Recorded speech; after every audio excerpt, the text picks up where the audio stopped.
নমস্কার, আপনাদের হচ্ছে রাধাকৃষ্ণ একাডেমির অফিসিয়াল ইউটিউব চ্যানেল। আপনাদের জন্য নিয়ে এলাম 10ই নভেম্বরের কারেন্ট অ্যাফেয়ার্সের ভিডিওটি ভালো লাগলে চ্যানেলটি সাবস্ক্রাইব ও ভিডিওটি লাইক করতে ভুলবেন না। তো চলুন শুরু করা যাক আজকে ভিডিওটি। কোন দেশের মানবাধিকার কর্মীরা ইস্তফা দিয়েছেন? উত্তর হয়ে যাবে বাংলাদেশ।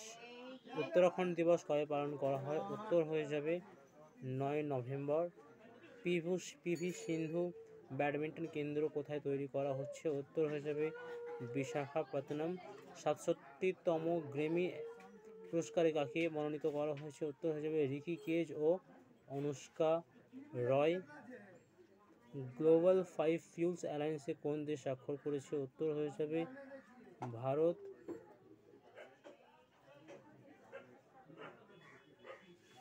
কোথায় প্রথম ডিজিটাল ঘড়ি স্থাপন করা হয়েছে বা লাগানো হয়েছে? উত্তর হয়ে যাবে ব্যাঙ্গালোর। জিমসেট-2 জিমসেট-2 উপগ্রহ কোন দেশ লঞ্চ করেছে? উত্তর হয়ে যাবে জিম্বাবুয়ে। গোমতী পুস্তক মহোৎসব কোথায় উদ্বোধন করা হয়েছে? উত্তর হয়ে যাবে লখনৌ। উদ্বোধন করেছেন উত্তরপ্রদেশের মুখ্যমন্ত্রী যোগী আদিত্যনাথ। মুম্বাই রেলওয়ে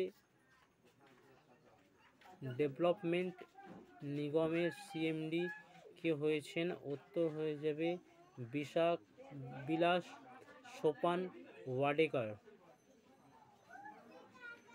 বৈদিক আধুনিক বিজ্ঞান সম্মেলন কোথায় উদ্বোধন করা হয়েছে? উত্তর হয়ে যাবে কাঠমান্ডুতে। তো আজকের ভিডিওটি এই অবধি। ভালো লাগলে অবশ্যই করে ভিডিওটি লাইক ও চ্যানেলটি সাবস্ক্রাইব করতে ভুলবেন না।